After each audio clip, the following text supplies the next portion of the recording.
এতদিন বাদে মেয়েটা আবার আসবে, কি যে আনন্দ লাগছে। মেয়েটার জন্য যে কি কি রান্না করব কিছুই তো বুঝতে পারছি না আনন্দের চোটে।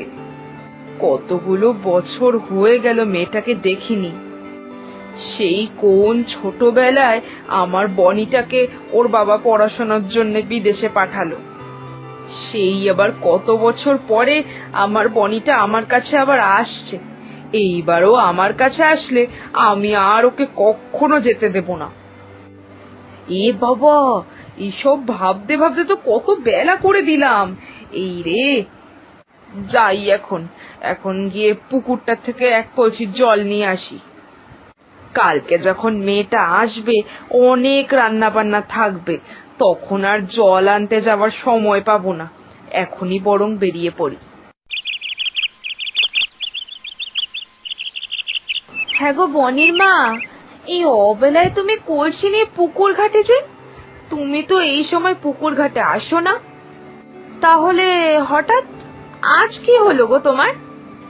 বাড়িতে কেউ কোনো অতিথি অতিথি আসবে নাকি? তাই বুঝি এই সময় কলসি নিয়ে ঘাটে এসেছো?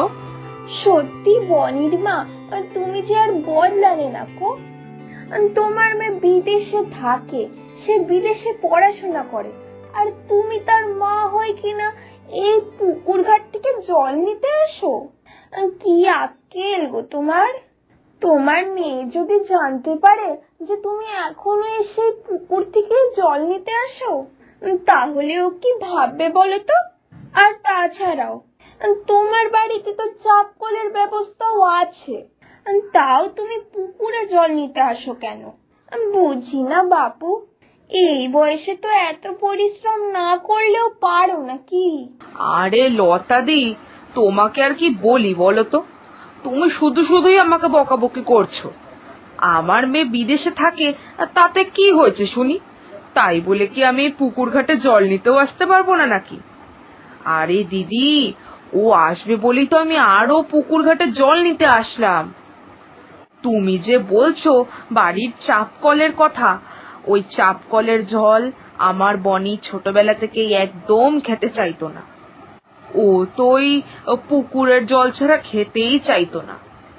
তাই তো আমি এখনই জল নিতে চলে আসলাম। কাল সকাল সকালই ও বাড়িতে যখন ঢুকবে, তখন তোকে জল খেতে দিতে হবে নাকি? ওর বাবা থাকলে তো আমাকে এত চিন্তা করতে হতো না। এতক্ষণে তোর বাবাই সব আয়োজন করে রাখতো। কিন্তু এখন আর এইসব ভেবে কি লাভ? সে কি গো, বনি কালকে আসছে? বাহ, এ তো খুব খুশির খবর দিলে গো তুমি। এত বছর পর মেয়েটা বাড়িতে আসছে। আমাদের পুরো গ্রামে একমাত্র বনিই আছে যে বিদেশে পড়াশোনা করতে গেছে। সত্যি গো, তোমার মেয়েটা খুব গুণী পড়াশোনাতে। ও কিন্তু শুধু তোমার গর্ব না, পুরো গ্রামের গর্ব। কিন্তু বনির মা, তোমারও বুদ্ধি বলিহারি। তোমার বিলেত ফেরত মেয়ের জন্য তুমি কিনা পুকুর ঘাটের জল নিচ্ছ? না গো, বনি বিদেশ থেকে ফেরত আসার পরে তোমার কি মনে হয় ওই পুকুরের জল খাবে? না না, কোনোদিনই খাবে না। তুমি বরং ওই শহর থেকে খাওয়ার জল কিনে আনো। আমার দৃঢ় বিশ্বাস বনি ওই কেনা জল ছাড়া আর কোনো জলই খাবে না। তাই না তাই, দেখেছো বলাইয়ের বউ, তোমার এই বুদ্ধি আছে, কিন্তু বনির মার তো দেখছি কোনো বুদ্ধি নেই গা। নেহাতি বনির বাবার এত আগ্রহ ছিল, তাই মেয়েটা একটু বিদেশে গিয়ে পড়াশোনা করতে পেরেছে।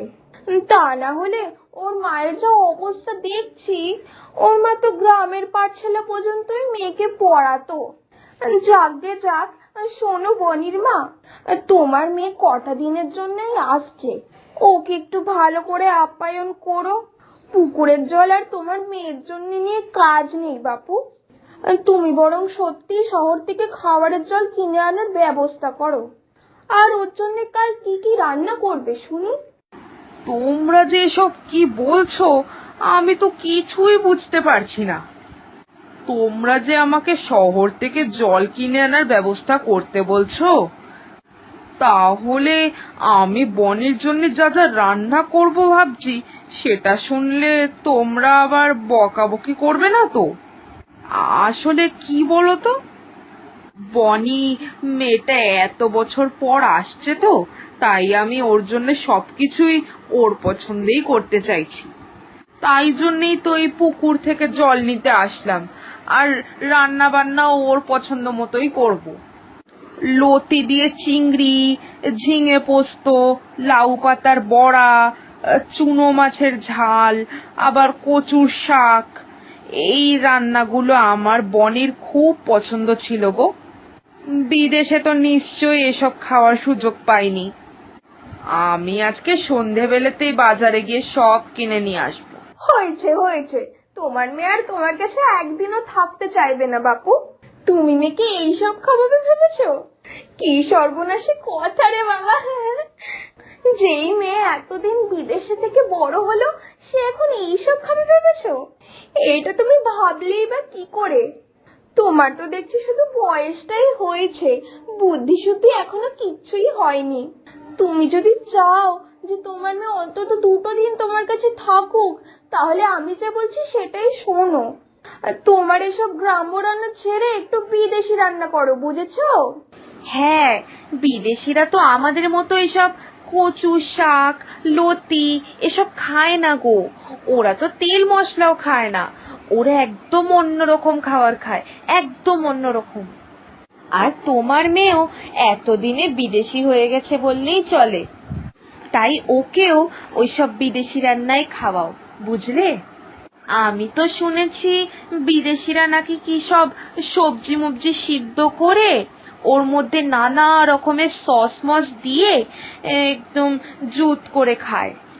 শহরের বাজারে তো এসব বিদেশিদের সস টস পাওয়া যায়।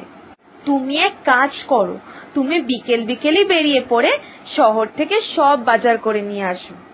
আর তা না হলে তুমি যদি না পারো, তাহলে গ্রামের কাউকে একটা শহরে পাঠিয়ে তোমার মেয়ের জল থেকে নিয়ে বাকি যা যা লাগবে সব আনতে পাঠিয়ে দাও। এইসব তোমরা কি বলছো? আমি তো কিছুই বুঝতে পারছি না গো। আমি বিদেশি রান্না তো কিছুই পারি না। পরে কি করতে কি করব, তখন আমার বনিটার কিছুই খাওয়া হবে না। ওইসব সিদ্ধ করে কি সব শস টস মিশাইয়া কি রাঁধতে বলছো তোমরা? এসব কিন্তু আমার মাথার উপর দিয়ে চলে যাচ্ছে। সারা জীবনটা এরকম গ্রামে থেকে গ্রামে কাটিয়ে ওরকম শহরি রান্না, এরকম বিদেশি রান্না আমি কি করে করব বলো তো? এর থেকে ভালো যা আমি ভালো রান্না করতে পারি আমি সেটাই রান্না করব। বনি ঠিক খাবে। এতদিন এত বছর পরে আমার বনিটার নিজের মায়ের হাতের রান্না খুব পছন্দ হবে, দেখো তোমরা। বুঝলে বলাইয়ের বউ, বনির মা আর আমাদের এসব কথা শুনবে না। ও নিজের ইচ্ছা মতনই এসব চুনো মাছ, কচুর শাক এগুলো রান্না করবে। আর যখন এসব খেয়ে বনি বিকেলের মধ্যেই রওনা দেবে, তখন বুঝবে বনির মা। আমরা যে বলেছিলাম ওদের কথা ভেবেই বলেছিলাম। নাও নাও বনির মা, তোমার মেয়ের জন্য কলসি ভরে জল নিয়ে যাও। এতদিন পর আসছে, এই পুকুরের জল না খাওয়া অব্দি তো আনন্দেই পাবে না মেয়েটা। কি যে করি কিছুই তো বুঝতে পারছি না। লতাদি, বলাইয়ের বউ সবাই তো একই কথা বলছে।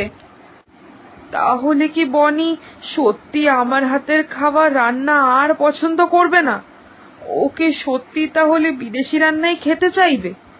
লতা দিদের কথা যদি সত্যি হয়, তাহলে তো বনি আমার সাথে একদিনও থাকতে চাইবে না।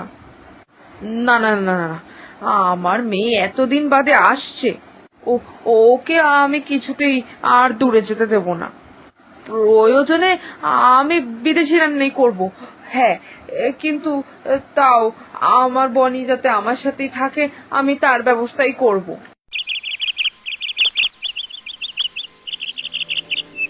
আহা, কি সুন্দর গন্ধ! ইস, এতদিন ধরে আমি এই গ্রাম গ্রাম গন্ধটার থেকে কত দূরে ছিলাম। এই গ্রামের গন্ধ, ঠান্ডা হাওয়া আর গাছপালা দেখে মনটা যেন আনন্দে নেচে উঠছে। বিদেশ মানেই তো শুধু শহর আর ইট পাথরের নগর। আর সেখানে